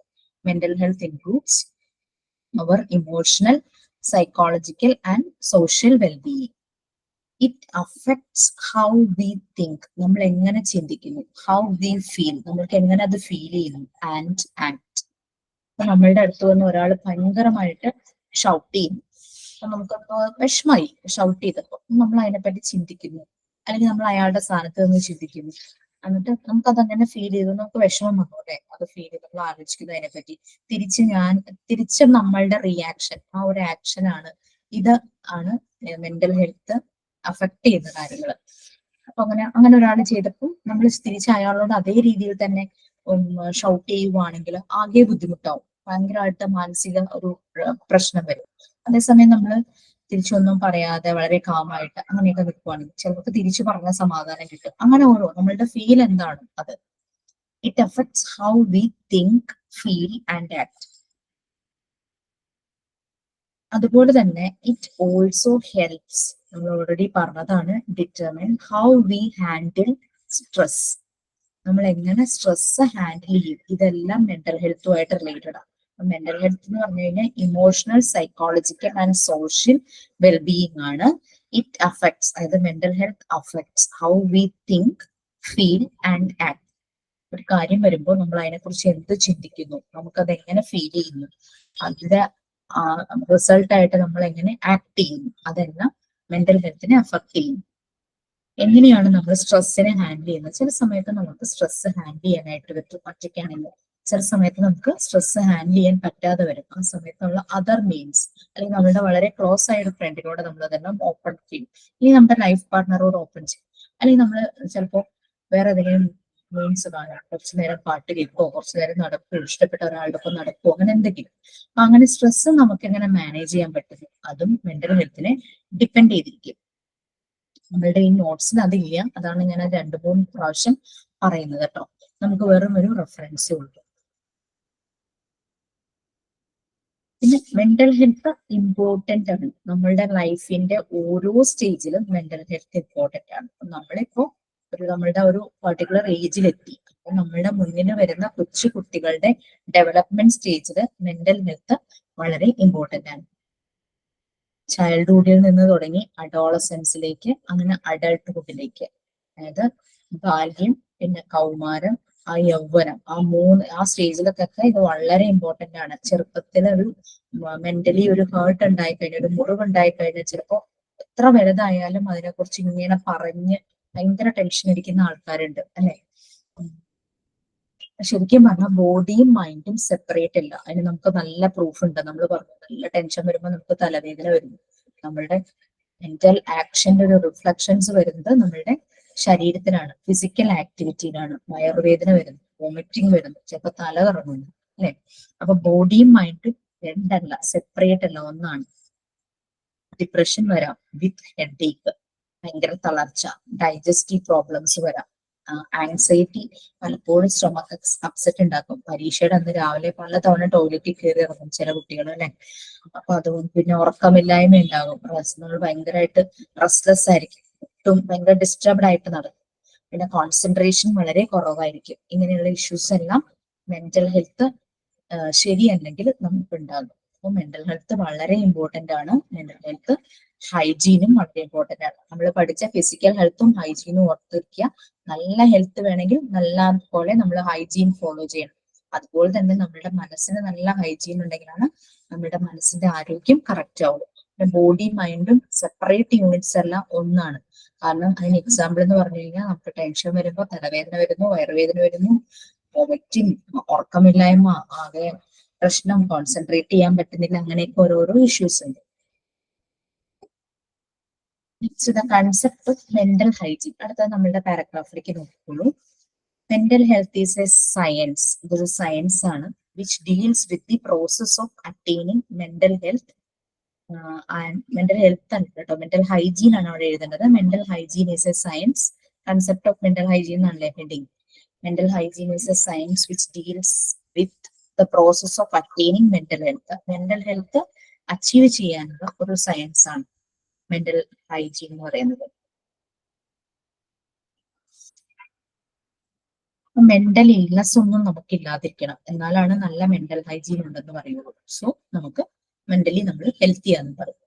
It attempts to develop, apply principles and techniques for the preservation and promotion of mental health as well as for the prevention and treatment of mental illness. ഈ sentence ഒന്നും അങ്ങനെ പഠിക്കേണ്ട ആവശ്യമില്ല. ഞാനിപ്പോ പറഞ്ഞ ആ പോയിന്റ്സ് ഓർത്തിരുന്നാൽ മതി. മെന്റൽ ഹെൽത്ത് എന്താണ്, emotional, psychological and social wellbeing, നമ്മൾ ചിന്തിക്കുന്നത്, നമുക്ക് ഫീൽ ചെയ്യുന്നത്, നമ്മളുടെ ആക്ഷൻ, ഈ 3 കാര്യങ്ങളെയും ഇത് മെന്റൽ ഹെൽത്ത് അഫക്ട് ചെയ്തു. What we think, what we feel, what we act. എങ്ങനെ നമ്മൾ സ്ട്രെസ് ഹാൻഡിൽ ചെയ്യുന്നു അതിനെയും അഫക്ട് ചെയ്യുന്നു മെന്റൽ ഹെൽത്ത്. പിന്നെ എവറി സ്റ്റേജസ് ഓഫ് ലൈഫില് മെന്റൽ ഹെൽത്ത് വളരെ ഇമ്പോർട്ടന്റ് ആണ്. കുട്ടികളുടെ കാര്യം എടുക്കുവാണെങ്കിൽ ചൈൽഡ്ഹുഡ്, അഡോളസെൻസ്, അഡൾട്ട്ഹുഡ്, ഈ 3 കാര്യങ്ങളിൽ മെന്റൽ ഹെൽത്തിന്റെ അതിന്റെ ഡെവലപ്മെന്റ് സ്റ്റേജ് ആണ്. ഒരു കുട്ടിയുടെ മെയിൻ ആയിട്ടുള്ള ഡെവലപ്മെന്റ് സ്റ്റേജ് ആണ്. ഈ 3 സ്റ്റേജസിലും മെന്റൽ ഹെൽത്തിന് വളരെ ഇമ്പോർട്ടന്റ് ഉണ്ട്. ഇത് നമ്മളുടെ ഫിസിക്കൽ ബോഡിയുമായിട്ട് വളരെ കണക്റ്റഡ് ആണ്. രണ്ടും ഒന്ന് തന്നെയാണ്, ബോഡിയും മൈൻഡും. കാരണം പലപ്പോഴും നമുക്ക് നമ്മുടെ മെന്റൽ ആക്ടിവിറ്റിയുടെ ഒരു റിഫ്ലക്ഷൻ നമ്മുടെ ബോഡിയിലാണ് വരുന്നത്. ഇത്രയും കാര്യങ്ങൾ അറിഞ്ഞിരിക്കാം. ഈ ചില സെന്റൻസുകളൊക്കെ ഇങ്ങനെ ചുമ്മാ കുറെ നീളത്തിലിട്ടിട്ടുണ്ട്, അതൊന്നും അങ്ങനത്തെ വായിച്ച് കൺഫ്യൂഷൻ ആകണ്ട. അപ്പം നമ്മളുടെ ഒരു പേഴ്സണാലിറ്റി ഉണ്ടാവും. ആ ഒരു പേഴ്സണാലിറ്റിയുടെ കറക്റ്റ് ബാലൻസ് ആക്കാൻ, ആ ഒരു പേഴ്സണാലിറ്റിയെ ബാലൻസ് ചെയ്ത് നല്ല രീതിയിൽ ആ പേഴ്സണാലിറ്റി വെക്കണമെങ്കിൽ മെന്റൽ ഹെൽത്ത് മെന്റൽ ഹൈജീനും വളരെ ഇമ്പോർട്ടന്റ് ആണ്. അതായത് മെന്റൽ ഹൈജീൻ എന്ന് പറഞ്ഞു കഴിഞ്ഞാൽ നമ്മൾ ജീവിക്കുന്നത് ഒരു കമ്മ്യൂണിറ്റിയിലാണ്. നമ്മുടെ സറൗണ്ടിങ്സിൽ പല ചേഞ്ചസും ഉണ്ടാവും. ആ സറൗണ്ടിങ് അറ്റ്മോസ്ഫിയറുമായിട്ട് നമുക്ക് അഡ്ജസ്റ്റ് ചെയ്ത് ബാലൻസ് ചെയ്യാൻ പറ്റുന്ന ഒരവസ്ഥ, അതാണ് മെന്റൽ ഹൈജീൻ എന്ന് പറയുന്നത്.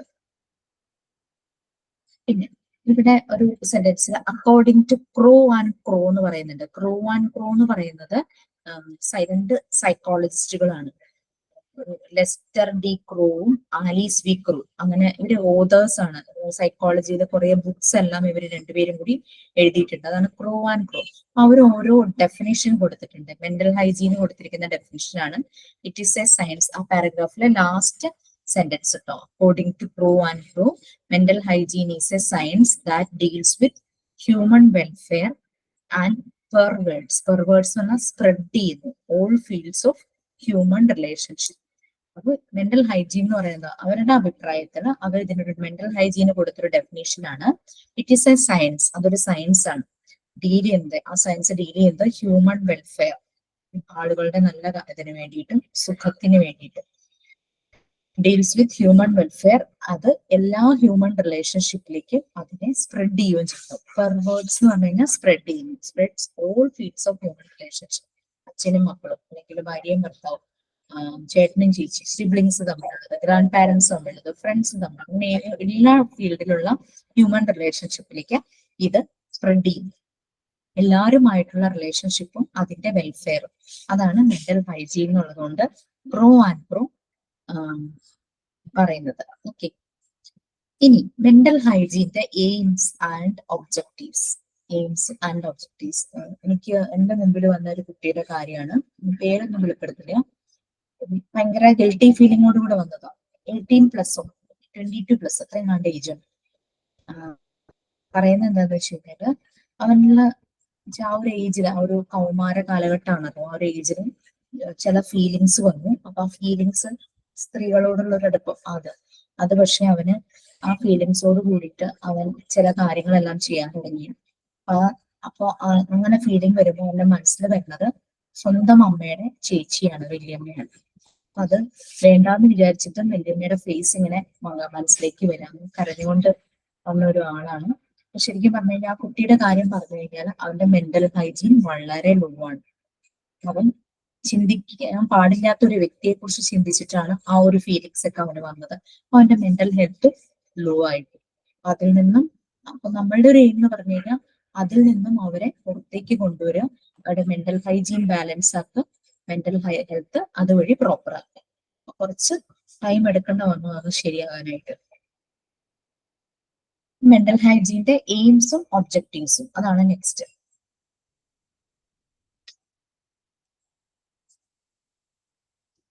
Okay, next major objectives of mental hygiene. അതിന്റെ സ്ക്രോൾ ചെയ്യട്ടെ.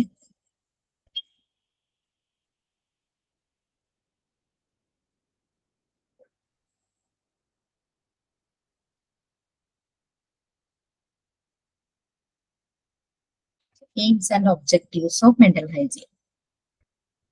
Prevention of mental disorders. നമുക്ക് അല്ലാതെ നമ്മുടെ ഫിസിക്കൽ ഹൈജീൻ എന്ന് പറഞ്ഞാൽ എന്താ നമുക്കറിയാം, എന്തെല്ലാം കാര്യങ്ങൾ നമ്മളുടെ പേഴ്സണൽ ഹൈജീനിൽ ശ്രദ്ധിക്കുന്നു, അങ്ങനെ കാര്യങ്ങളെല്ലാം നമുക്കറിയാം. ഇതെന്ന് പറഞ്ഞാൽ മെന്റൽ ഡിസോർഡേഴ്സ് വരാതെ നമ്മൾ ശ്രദ്ധിക്കണം. ഹെൽത്തി ആയിട്ടുള്ള റിലേഷൻഷിപ്പ്, എല്ലാവരുമായിട്ട് നല്ല ഹെൽത്തി ആയിട്ടുള്ള റിലേഷൻഷിപ്പ് വേണം. അങ്ങനെ നമ്മുടെ പേഴ്സണാലിറ്റി ഡെവലപ്മെന്റ് ഹെൽത്തി ആയിരിക്കും ത്രൂ ലൈഫ് എക്സ്പീരിയൻസസ്. ഒരു കുട്ടിയുടെ കേസ് പറഞ്ഞില്ലേ, അതിനെ മാറ്റി അതൊന്ന് ബാലൻസ് ചെയ്ത് ഹെൽത്തി ആയിട്ടുള്ള റിലേഷൻഷിപ്പ്, ഹെൽത്തി ആയിട്ട് അവന്റെ പേഴ്സണാലിറ്റീനെ മാറ്റിയെടുക്കുന്നതായിരുന്നു. അവന്റെ പേഴ്സണാലിറ്റിയുടെ ഹെൽത്തി പേഴ്സണാലിറ്റിയിലേക്ക് അവൻ എത്തിയിട്ടില്ല, അത്രയും താഴെയായിരുന്നു. ഹെൽത്തി പേഴ്സണാലിറ്റിയിലേക്ക് ഡെവലപ്പ് ചെയ്തെടുത്ത് ത്രൂ സം എക്സ്പീരിയൻസസ് നമുക്ക് ചിലപ്പോൾ കുറെ ഇന്റർവെൻഷൻസ് ഒക്കെ നടത്തേണ്ടി വരും.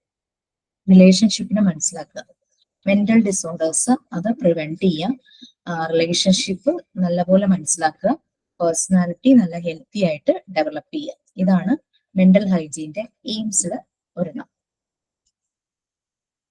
പിന്നെ മെന്റൽ ഹെൽത്ത് എല്ലാവരും അവനവന്റെ മെന്റൽ ഹെൽത്തും അതുപോലെ തന്നെ ഗ്രൂപ്പിന്റെ നമ്മളുടെ വീട്ടിൽ നമ്മൾ ശ്രദ്ധിച്ചു കഴിഞ്ഞാൽ ഒരു സൊസൈറ്റി തന്നെ മാറും.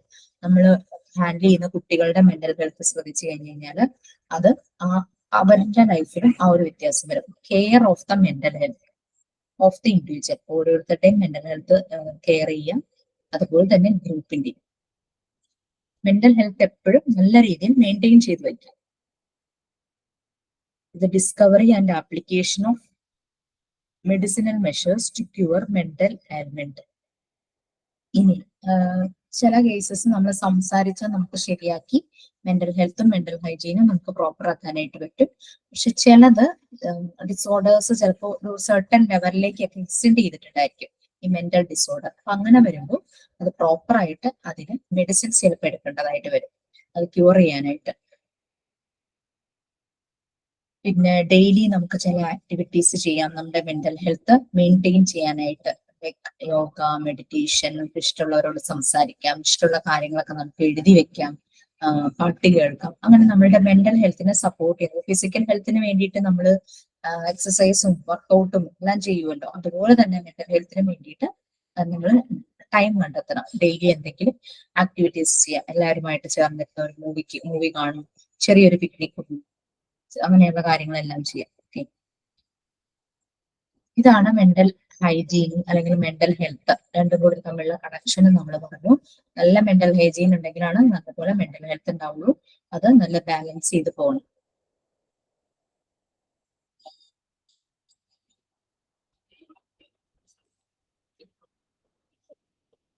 ഇനി സ്കൂളുകളിൽ ഇതിന്റെ ആവശ്യമുണ്ട്. നമ്മളെല്ലാം സ്കൂൾ ലെവലിലേക്ക് അപ്ലൈ ചെയ്യാൻ പോകും. സ്കൂളുകളിൽ ഇതിന്റെ ആവശ്യം എന്താണെന്നുള്ളതാണ് നെക്സ്റ്റ്.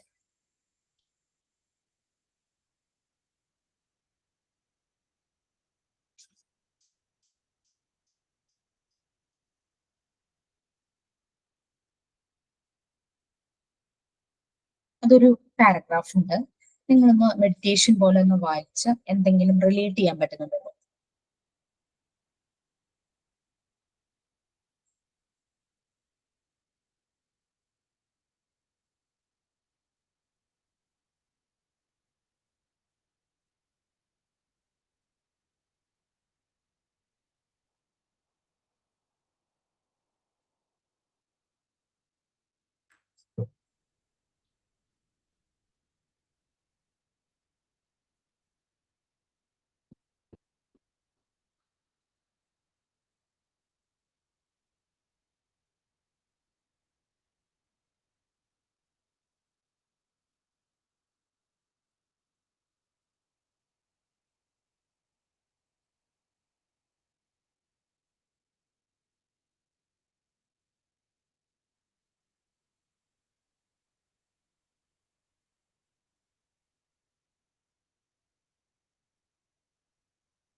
കഴിഞ്ഞു.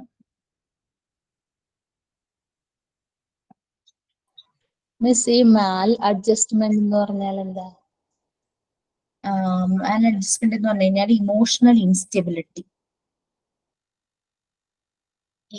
ചില ആളുകൾക്ക് ഇമോഷൻസിനെ കൺട്രോൾ ചെയ്യാൻ പറ്റാതെ വരില്ലേ. ചില കുട്ടികൾ ഭയങ്കരമായിട്ട് ഹൈപ്പർ ആക്റ്റീവ് ആവും, ഷൗട്ട് ചെയ്യും, അങ്ങനെ ആ ഒരു ഇമോഷണൽ ഇൻസ്റ്റെബിലിറ്റി വരുന്നത്. അത് എല്ലാത്തരം ഇമോഷൻസിലും വരാം. ദേഷ്യമായാലും ചിലപ്പോൾ വെറുപ്പ്, ആ ഒരു അത് അങ്ങനത്തെ ഇൻസ്റ്റെബിലിറ്റി, സ്റ്റേബിൾ ആകത്തില്ല. നമ്മള് ഒരു പ്രായമാകുമ്പോഴേക്കും പറയില്ലേ കുട്ടികൾക്ക് ആ ഒരു വകതിരിവ് വന്നു, പ്രായമായ ആൾക്കാര് ചില കുട്ടികളെ കാണുമ്പോൾ പറയില്ലേ, അത് ആ സ്റ്റെബിലിറ്റി വരുമ്പോഴാണ് അത് പറയുന്നത്. ഇമോഷണൽ ഇൻസ്റ്റെബിലിറ്റി വരെ ചിലപ്പോൾ അത് അവരുടെ മെന്റൽ ഹെൽത്തിന്റെയും മെന്റൽ ഹൈജീന്റെയും പ്രോബ്ലം കൊണ്ടായിരിക്കും. വീട്ടിൽ എന്തെങ്കിലും ഇഷ്യൂ കാരണമായിരിക്കാം ചിലപ്പോൾ സ്കൂളിൽ വന്നിട്ട് ഇങ്ങനെ കിടന്ന് ഒച്ചെടുത്ത്.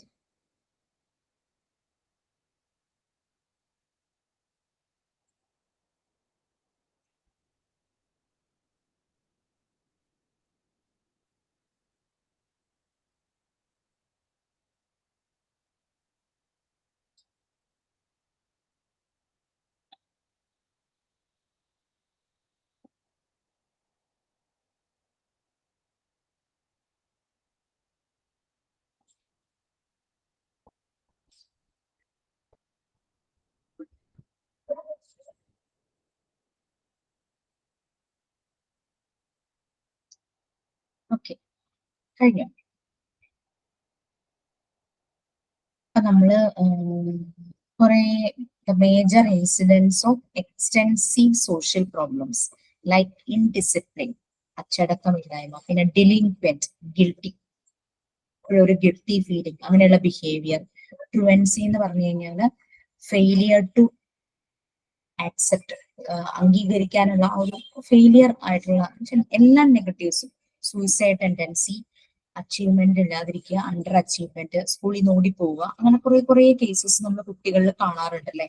എപ്പോഴും അവര് അച്ചടക്കില്ലാണ്ടിരിക്കുക, എപ്പോഴും ഒരു എന്തോ കുറ്റം ചെയ്ത പോലെ, താൻ മോശമാണ് എന്നുള്ള സ്വയം ഒരു തോന്നല്, പിന്നെ പലപ്പോഴും ഫെയിലിയർ അങ്ങനെയുള്ള രീതിയിൽ വരിക, പിന്നെ സൂയിസൈഡ് ടെൻഡൻസി ആ ഒരു ഇത് വരുന്നു, പിന്നെ അണ്ടർ അച്ചീവ്മെന്റ്, പിന്നെ എപ്പോഴും ലോ ലെവൽ അച്ചീവ്മെന്റ്, എപ്പോഴും ഉദ്ദേശിക്കുന്ന രീതിയിൽ അവര് പഠിത്തത്തിന്റെ കാര്യത്തിലാണെങ്കിൽ വേറെ പല കാര്യങ്ങളിലും അച്ചീവ് ചെയ്യാതിരിക്കുക, സ്കൂളിൽ നിന്ന് ഓടിപ്പോകാനുള്ള ടെൻഡൻസി, അങ്ങനെയെല്ലാം കാണും. സ്കൂളുകളിൽ അതുകൊണ്ട് മെന്റൽ ഹൈജീനും മെന്റൽ ഹെൽത്തും വളരെ ഇമ്പോർട്ടന്റ് ആണ്. സ്കൂൾ ശരിക്കും ഒരു സോഴ്സ് ഓഫ് മാലഡ്ജസ്റ്റ്മെന്റ് ആണ്. സോഴ്സ് ഓഫ് മാലഡ്ജസ്റ്റ്മെന്റ് എന്ന് പറഞ്ഞു കഴിഞ്ഞാൽ അവിടമായിട്ട് പൊരുത്തപ്പെട്ട് പോകാനായിട്ട് കുട്ടിക്ക് പറ്റുന്നില്ല. അങ്ങനെ ഇമോഷണൽ അൺസ്റ്റെബിലിറ്റി ആണ് റിസൾട്ട് ചെയ്യുന്നത്. പലപ്പോഴും സ്കൂളിന്റെ എൻവയോൺമെന്റുമായിട്ട് പൊരുത്തപ്പെടാൻ പറ്റാതിരിക്കുക, സ്കൂളോ ഏതാണോ സറൗണ്ടിങ്സ് അവിടെ മാലഡ്ജസ്റ്റ്മെന്റ് എന്ന് പറഞ്ഞു കഴിഞ്ഞാൽ നല്ല രീതിയിൽ അഡ്ജസ്റ്റ് ചെയ്യാതിരിക്കുക. അപ്പൊ അതുമൂലം ഇമോഷണലി അൺസ്റ്റേബിൾ ആകുവാണ്. ചിലപ്പോൾ കരയാം, നിങ്ങൾക്ക് പോണം എന്നൊക്കെ പറഞ്ഞിട്ട് കരയൊക്കെ ചെയ്യും. പിന്നെ ടീച്ചറിന്റെ ഭാഗത്തുനിന്ന് ഒരു ഫ്രണ്ട്ലി ആയിട്ടുള്ള അപ്രോച്ച് ഉണ്ടാവാതിരിക്കുക, പിന്നെ എപ്പോഴും മാർക്ക് കിട്ടുന്നതിന് സ്ട്രെസ് കൊടുക്കുക, over emphasis on school marks, പിന്നെ ടീച്ചർമാര് ചിലപ്പോൾ കാണിക്കുന്ന പാർഷ്യാലിറ്റി, അതൊക്കെ കുട്ടികളെ വല്ലാതെ ബാധിക്കും. പിന്നെ തോറ്റു പോകുമോ എന്നുള്ള പേടി, ഫിയേഴ്സ് ഓഫ് ഫെയിലിയർ. അപ്പം സ്കൂൾ എന്ന് പറയുന്നത് ഇങ്ങനെയുള്ള പല കാര്യങ്ങൾക്കും സാധ്യതയുള്ളതാണ്. തന്നെ അത് കുട്ടിയുടെ മെന്റൽ ഹൈജീനെയും ഹെൽത്തിനെയും ബാധിക്കും. പിന്നെ എക്സസ് ഹോംവർക്ക്, ഹെവി കരിക്കുലം, ഭയങ്കര സിലബസ് ഭയങ്കര ഹെവി ആയിട്ടുള്ളത്, അപ്പൊ പലപ്പോഴും മെന്റൽ ടെൻഷൻ സംഭവിക്കുന്നു, പേടി ഉണ്ടാവുന്നു കുട്ടികളിൽ. Mental hygiene practice helps the teachers to change their angle of vision so that the school surroundings become good for the health development of the students. അപ്പം ഈ ഒരു ടീച്ചർ നല്ല രീതിയിൽ മെന്റൽ ഹൈജീൻ പ്രാക്ടീസ് ചെയ്യുവാണ്. ഇങ്ങനെയുള്ള കേസസ് എല്ലാം സ്കൂളുകളിൽ ഉണ്ടാവാം, ഇല്ലെന്ന് നമുക്ക് പറയാൻ പറ്റില്ല അല്ലെ. ഇതിൽ ഏതെങ്കിലും ഒക്കെ എന്തായാലും കാണും. അപ്പോൾ ആ ഒരു നല്ല രീതിയിൽ മെന്റൽ ഹൈജീൻ പ്രാക്ടീസ് ചെയ്ത ടീച്ചർക്ക് ഈ കാര്യങ്ങളെല്ലാം മാറ്റാനായിട്ട് സാധിക്കും. അപ്പൊ സ്കൂളിന്റെ സറൗണ്ടിങ്സ് മാലഡ്ജസ്റ്റ്മെന്റ് എന്നുള്ളത് നല്ല അഡ്ജസ്റ്റ്മെന്റ് ലെവലിലേക്ക് പോകും, മോശം അഡ്ജസ്റ്റ്മെന്റ് എന്നുള്ളത് നല്ലൊരു അഡ്ജസ്റ്റ്മെന്റ് ലെവലിലേക്ക് മാറും. അപ്പൊ അതാണ് നമ്മൾ ആദ്യം തന്നെ സൈക്കോളജിക്കൽ ഫസ്റ്റ് എയ്ഡ് പഠിച്ചിട്ട് ഈ ഒരു ചാപ്റ്ററിലേക്ക് വന്നപ്പോൾ നമുക്ക് മനസ്സിലായി എങ്ങനെ കുട്ടികളെ ഹാൻഡിൽ ചെയ്യാൻ പറ്റുന്നു. ഇത് കുട്ടികളുടെ ഹെൽത്ത് ഡെവലപ്മെന്റിന് വളരെ ഇമ്പോർട്ടന്റ് ആണ്. പല രീതിയിലുള്ള മൂഡ് ഡിസോർഡേഴ്സ് കുട്ടികൾക്ക് വരാം അല്ലെ. ചിലപ്പോൾ അവർക്ക് ഡിപ്രഷൻ ഉണ്ടാകാം, അതുപോലെ തന്നെ ബൈപോളാർ ഡിസോർഡേഴ്സ് ഉണ്ടാകാം, ആങ്സൈറ്റി ഡിസോർഡർ ഉണ്ടാകാം, സൈക്കോട്ടിക് ഡിസോർഡേഴ്സ് ഉണ്ടാകാം, സ്കീസോഫ്രീനിയ എന്നൊക്കെ പറയുന്ന പോലെ. അങ്ങനെയൊക്കെ വരുമ്പോൾ കുട്ടികൾക്ക് അത് എബിലിറ്റി ടു തിങ്ക്, ചിന്തിക്കാനും ഫീൽ ചെയ്യാനും ബിഹേവ് ചെയ്യാനും, എങ്ങനെ നല്ല ക്ലിയർ ആയിട്ട് ബിഹേവ് ചെയ്യണം, അതൊന്നും പറ്റാതെ വരുന്നു. ഇനി ഈ ബൈപോളാർ ഡിസോർഡർ എന്ന് പറയുന്നത് കോമൺ ആണ്. ഡിപ്രഷൻ അല്ലെങ്കിൽ ബൈപോളർ ഡിസോർഡർ കോമൺ ആണ്. ഇത് ക്യൂർ ചെയ്യാൻ പറ്റില്ല, പക്ഷെ ട്രീറ്റ്മെന്റ് ഒരു എഫക്റ്റ് വരെ അതിന്റെ എഫക്റ്റ് കുറയ്ക്കാനായിട്ട് സാധിക്കും നല്ല രീതിയിൽ ട്രീറ്റ്മെന്റ് ചെയ്തു കഴിഞ്ഞാൽ. ക്രോണിക് ആണ്, കുറെ നാളുകൾ ഇങ്ങനെ ലാസ്റ്റ് ചെയ്യും, ലൈഫ് ലോങ്. ഇങ്ങനെയൊക്കെ മൂഡ് സ്വിങ്സിന്റെ എപ്പിസോഡ്സ് ആയിരിക്കും, ഭയങ്കര മൂഡ് സ്വിങ് ആയിരിക്കും ബൈപോളാർ ഡിസോർഡർ ഒക്കെ കുട്ടികൾക്ക് വന്നു കഴിഞ്ഞാൽ. അവരുടെ മെന്റൽ ഹൈജീനെയും ഹെൽത്തിനെയും ബാധിക്കുന്നതാണ്. ഇതിന്റെ കോസ്, ഇങ്ങനെ മൂഡ് ഡിസോർഡർ കുട്ടികളിൽ ഉണ്ടാകാനുള്ള കാരണം ജെനറ്റിക്സ് ആയിരിക്കാം, ജന്മന അങ്ങനെ വരാം. എൻവയോൺമെന്റ്, ജീവിക്കുന്ന സറൗണ്ടിങ്സ്, പിന്നെ ബ്രെയിൻ സ്ട്രക്ചറിൽ എന്തെങ്കിലും പ്രോബ്ലം ഉണ്ടെങ്കിൽ ഇതെല്ലാം ഇങ്ങനെയുള്ള ഡിസോർഡേഴ്സ് വരാൻ കാരണമാണ്. അപ്പോൾ ചെറുപ്പത്തിന് ചെറിയ രീതിയിലുള്ള ഒരു ഡിസോർഡർ ആണ് എങ്കിൽ ടീച്ചറുടെ റോൾ അവിടെ വളരെ ഇമ്പോർട്ടന്റ്. ടീച്ചർക്ക് അത് കുറെ അളവ് വരെ മാറ്റാനായിട്ട് പറ്റും. അങ്ങനെയുള്ള കുട്ടികളുടെ മാറ്റാനായിട്ട് പറ്റും. ട്രീറ്റ്മെന്റ് ഹെൽപ്പ് ചെയ്യും. മെഡിക്കേഷൻസ് എടുക്കാതെ തന്നെ മാറ്റാവുന്ന ചെറിയ ലെവലിലൊക്കെ ആണെങ്കിൽ ടീച്ചറുടെ റോള് അവിടെ വളരെ ഇമ്പോർട്ടന്റ് ആണ്. ഓക്കെ, നമ്മൾ കേട്ടിട്ടുണ്ടാവും ബൈപോളർ ഡിസോർഡർ, സ്ക്രീസോഫീനിയ എന്നൊക്കെ പറഞ്ഞ് കേട്ടിട്ടുണ്ടാവും, സൈക്കോട്ടിക് ഡിസോർഡർ ഒക്കെ. ഇത് നല്ല രീതിയിൽ ചിന്തിക്കാനും ഫീൽ ചെയ്യാനും ബിഹേവ് ചെയ്യാനും. നമ്മൾ ഓൾറെഡി പറഞ്ഞിട്ടുണ്ട് മെന്റൽ ഹെൽത്ത് എന്ന് പറഞ്ഞു കഴിഞ്ഞാൽ it affects how we think, feel and act. ഇതുപോലെ ഡിസോർഡർ വന്നു കഴിഞ്ഞാൽ നമ്മളുടെ തിങ്ക് ചെയ്യാനുള്ള എബിലിറ്റിനെയും ഫീൽ ചെയ്യാനുള്ളതിനെയും നമ്മളുടെ പെരുമാറ്റം, നമ്മുടെ ആക്ഷൻ എല്ലാത്തിനെയും അഫക്റ്റ് ചെയ്യുന്നു. അപ്പം എന്തുകൊണ്ടാണ് മെന്റൽ ഹൈജീൻ, മെന്റൽ ഹെൽത്ത്, അതിന്റെ ഇമ്പോർട്ടൻസ് എന്താണെന്ന് മനസ്സിലായില്ലേ? എന്തുകൊണ്ട് അത് ശ്രദ്ധിക്കണമെന്ന്. അപ്പം നമ്മൾ ടീച്ചർമാർക്ക് നല്ലൊരു റോളാണ്. ടീച്ചർ എന്നുള്ളതിനേക്കാളും ഫെസിലിറ്റേറ്റർ എന്ന് പറയുന്നത് ഞാൻ ഇഷ്ടപ്പെടുന്നത്. ഫെസിലിറ്റേറ്ററുടെ നല്ലൊരു റോളാണ്. നമ്മളുടെ മുമ്പിൽ അങ്ങനെ എന്തെങ്കിലും മൂഡ് സ്വിങ്ങുമായിട്ടൊരു കുട്ടി വന്നാൽ ആ ചെറിയ ഏജില് നമുക്ക് മിറാക്കിൾസ് ചിലപ്പോൾ ചെയ്യാൻ പറ്റും. ആ കുട്ടിയുടെ മെന്റൽ ഹെൽത്തും മെന്റൽ ഹൈജീനും പ്രോപ്പറായിട്ട് നമുക്ക് ശരിയാക്കാൻ പറ്റുവാണെങ്കിൽ അത് കുറേയൊക്കെ അതിന്റെ എഫക്റ്റ് നമുക്ക് കുറയ്ക്കാനായിട്ട് പറ്റും. കുട്ടിയുടെ മെന്റൽ ഹെൽത്തും ഹൈജീനും ഇംപ്രൂവ് ചെയ്യാനായിട്ട് പറ്റും. Okay, next page.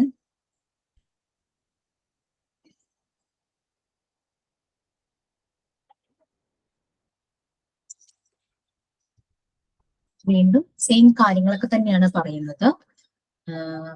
ഇത് ജസ്റ്റ് നിങ്ങളൊന്ന് വായിക്കുമ്പോൾ ഈ ഒരു സെന്റൻസ് എത്തുമ്പോൾ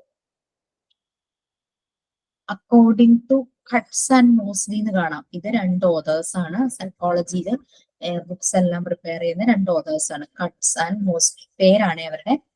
കട്ട്സ് ആൻഡ് മോസ്ലി കഴിഞ്ഞിട്ട് മെന്റൽ ഹെൽത്ത് എന്ന് ഇവിടെ ചേർക്കണം. Mental health is the ability. Mental health എന്നിട്ട് വായിച്ചു. കട്ട്സ് ആൻഡ് മോസ്ലി എന്ന് പറഞ്ഞാൽ നോർമ ഇ കട്ട്സും നിക്കോളാസ് മോസ്ലി, അതാണ് അവരുടെ ഫുൾ നെയിം. ഓതേഴ്സ് ആണ് അവർ. ഈ ഒരു പാരഗ്രാഫ് ഒന്ന് വായിച്ചു.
കഴിഞ്ഞു. കഴിഞ്ഞു മിസ്. നമ്മൾ പറഞ്ഞ കാര്യങ്ങളെല്ലാം തന്നെയാണ്. അത് നമ്മൾ വളരെ സിമ്പിൾ ആയിട്ട് നോട്ട് ചെയ്ത് വെച്ചിട്ടുണ്ട്. ഇതൊക്കെ വായിച്ച് കൂടുതൽ ടെൻഷൻ ഒന്നും ആവണ്ട. അപ്പൊ ഇത് ശരിക്കും ഒരു സയൻസ് ആണെന്ന് നമ്മൾ പറഞ്ഞു. Care and promotion of mental health. അതുപോലെ തന്നെ നമ്മൾ ഹെൽത്തി ആയിരിക്കാൻ നമ്മൾ എന്താ ചെയ്യുന്നത്? നമ്മൾ ഹെൽത്തി ആയിരിക്കാൻ അസുഖങ്ങൾ വരാതെ നോക്കണം. ഇവിടെ നമ്മൾ മെന്റലി ഹെൽത്തി ആവാനാണ് നോക്കുന്നത്. അപ്പൊ എങ്ങനെയുള്ള അസുഖങ്ങൾ വരാതിരിക്കാൻ നോക്കണം? മെന്റൽ ഇൽനെസ് വരാതെ നമ്മൾ പ്രിവെന്റ് ചെയ്യാം, അല്ലെ? മെന്റൽ ഹൈജീൻ എന്ന് പറഞ്ഞു കഴിഞ്ഞാൽ ബെറ്റർ മെന്റൽ ഹൈജീൻ ഇംപ്രൂവ് ചെയ്യുമ്പോൾ ബെറ്റർ മെന്റൽ ഹെൽത്ത് നമുക്ക് കിട്ടുന്നു.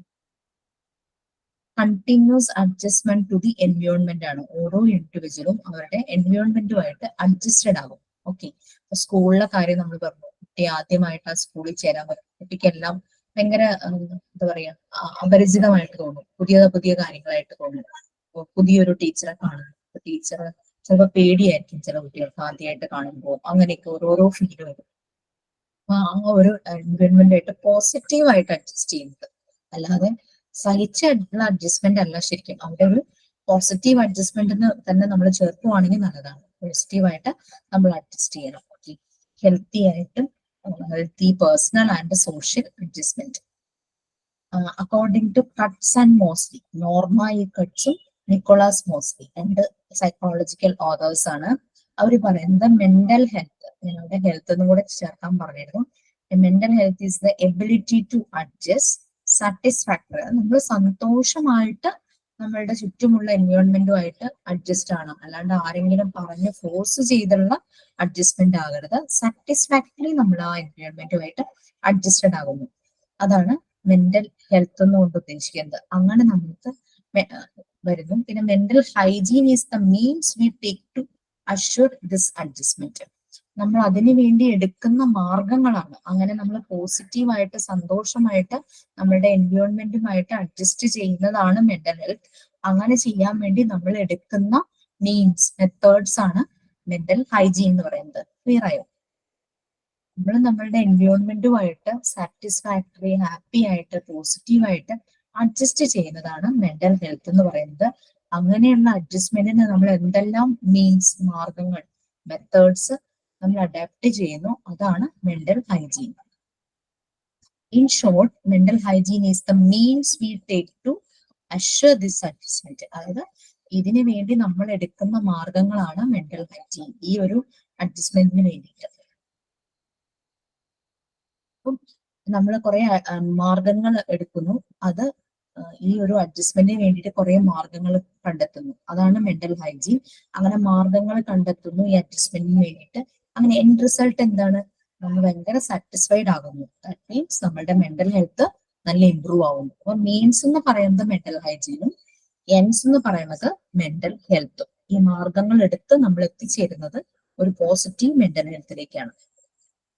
നിങ്ങൾ ആ പാരഗ്രാഫ് വായിച്ചപ്പോൾ നമുക്കത് എന്താന്ന് ചെറിയൊരു ഐഡിയ കിട്ടിയിട്ടുണ്ടാവുള്ളൂ. ഇപ്പൊ അത് ക്ലിയർ ആയില്ലേ? ആ മീൻസ് ആൻഡ് എൻഡ്സ് ആണ്. മീൻസ് എന്ന് പറയുന്നത് മെന്റൽ ഹൈജീൻ, എൻഡ് റിസൾട്ട് അതാണ് mental health.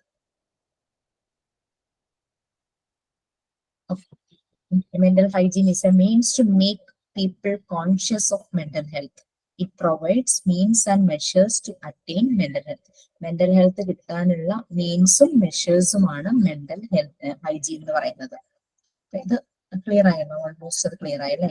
What we use to do and what we aim to do. നമ്മൾ ചെയ്യേണ്ടത് എന്താണോ, നമ്മൾ ലക്ഷ്യത്തിലേക്ക് എത്തുന്നത്, നമ്മൾ ചെയ്യുന്ന മെഷേഴ്സ് മെന്റൽ ഹൈജീൻ, നമ്മൾ ലക്ഷ്യം കാണുന്നത് mental health.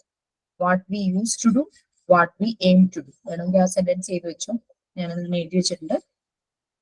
What we use to do, നമ്മൾ ചെയ്യുമ്പോൾ, അങ്ങനെ നമ്മൾ ലക്ഷ്യത്തിലെത്തുന്നത് എന്താ? What we aim to do. What we use to do is mental hygiene, what we aim to do is mental health.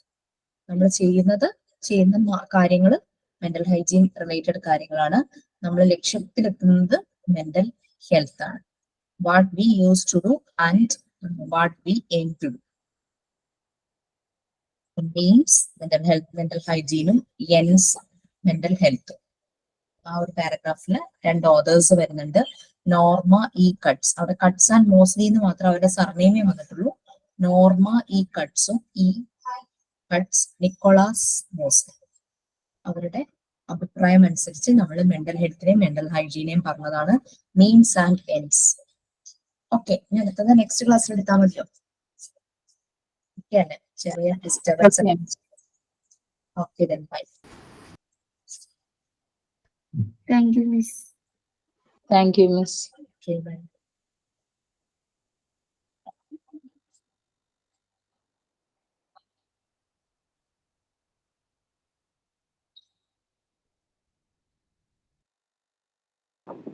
Thank you, Miss.